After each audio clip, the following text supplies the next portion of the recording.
Imagine you're at a coffee shop, right? Okay. You're like right at the front of the line, just waiting for your drink, and someone blatantly cuts right in front of the person behind you. Oh, man, the absolute worst. Right, like they didn't even take your spot. You are totally unaffected materially, Yeah. but you still get absolutely furious. Oh, for sure. You want to say something? Exactly. It's wild how hardwired we are to care about fairness. Like whether someone leans progressive or conservative, fairness is this universal currency we all seem to agree on. It really is. And that visceral reaction, that is exactly the starting point for our mission on this August 28th, 2026. Today's deep dive takes a set of reflection notes that basically pit our modern psychology of fairness against a really radical ancient text, Ezekiel 47. Yeah, it's a great comparison. So, okay, let's unpack this. Why exactly does a stranger cutting the line make our blood boil? Well, it actually comes down to evolutionary survival. Wait, survival over coffee? I know, it sounds super dramatic for a coffee run. But the reflection notes point to behavioral economics and social psychology to kind of explain this. Okay. For a long time, the classical view is that humans only care about maximizing their own direct economic interests. Right, like what's in it for me? Exactly. Yeah. But that doesn't explain the coffee shop outrage. Research actually shows we get deeply upset at rule violations even when we aren't personally harmed. Huh. Why is that? It's because of something called reciprocal altruism. Okay, reciprocal altruism. Yeah. In early human tribes, survival depended entirely on the social contract. Like, I help you hunt, you share the food. Right. So if someone breaks the rules and just takes without earning it, it's not just a minor annoyance. Our brains perceive it as a literal threat to the community's stability. Oh, wow. Yeah, if bad behavior goes unpunished, the whole cooperative system we rely on to survive feels fragile. That makes total sense. We are protecting the system by policing the fairness. Because it is entirely built on reciprocal transactions, right? Like, I won't cut the line if you don't. Yeah, 100%. But if human fairness is wired for transactions, what happens when a society tries to build a community on something, I don't know, other than reciprocal deals? Well, that is exactly the bridge to the ancient text.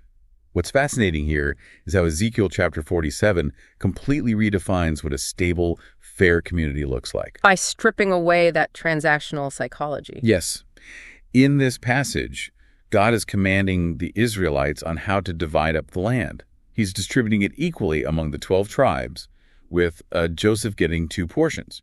Okay. But the crucial mechanism is why they're getting it. Right, because this isn't a meritocracy. Not at all. The reflection notes emphasize that the land isn't a prize they earned. It wasn't about who had the strongest army or who worked the hardest. Or who brought in the most crops, yeah. Right. It's framed entirely as an inheritance graciously given by God, just based on a promise to their ancestors. Exactly. It changes the entire foundation of ownership from, earned merit to unearned grace. Unearned grace. Yeah. In our modern transactional minds, you earn what you get, or you get what you are owed based on your status. Mm-hmm. But in this blueprint, the foundation is completely unearned. Well, here's where it gets really interesting. Okay. Because if this land is an exclusive ancestral promise, like an inheritance for these specific tribes, what happens to the outsiders? Right, the sojourners. Yeah, in verses 22 and 23, the text explicitly commands that the sojourners, the foreigners who have settled among them and had children there,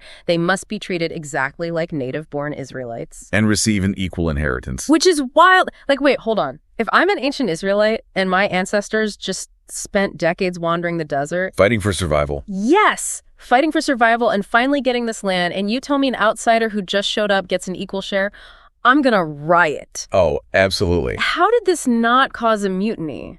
It goes against every instinct of self-preservation you just mentioned. It absolutely does. I mean, by any human standard of merit or tribal bloodline, it sounds incredibly unfair to the people who think they rightfully own the land. Right. Because ancient societies were strictly tribal. Your bloodline was your passport, your bank account, and your social standing all rolled into one. Oh, wow. Yeah, so giving prime real estate to literal outsiders completely upends the traditional ancient definition of fairness. It really does. But it proves a larger point, right? This community isn't built on human privilege or place of origin. It is built entirely on divine covenant. Because the land was a gift of grace to begin with. Exactly. They actually have no grounds to hoard it. The logic is that the grace they received is the exact same grace that includes the foreigner. So what does this all mean? Obviously, we aren't dividing up ancient tribal lands today. No, thankfully. But the reflection notes challenge us to take this ancient blueprint and, overlay it onto our modern gathering spaces, whether that's churches, workplaces, or even schools. Right. It presents a really challenging thought experiment. If we connect this to the bigger picture, we often value people based on their worldly influence. Oh, definitely. We unconsciously give VIP status to people because of their wealth, their social status, their education, or even their background. We totally do. And when we do that, we revert back to that coffee shop mentality of transactional fairness and social hierarchy. We naturally build walls based on what people can do for us or what credentials they bring to the table. Instead of operating on a principle of shared unearned grace. Exactly. If modern groups actually operated the way Ezekiel 47 describes, the entire VIP hierarchy we are so used to would just collapse overnight. Right. It requires a total perspective shift.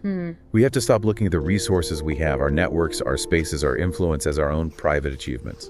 Which leaves us with this final thought to mull over today.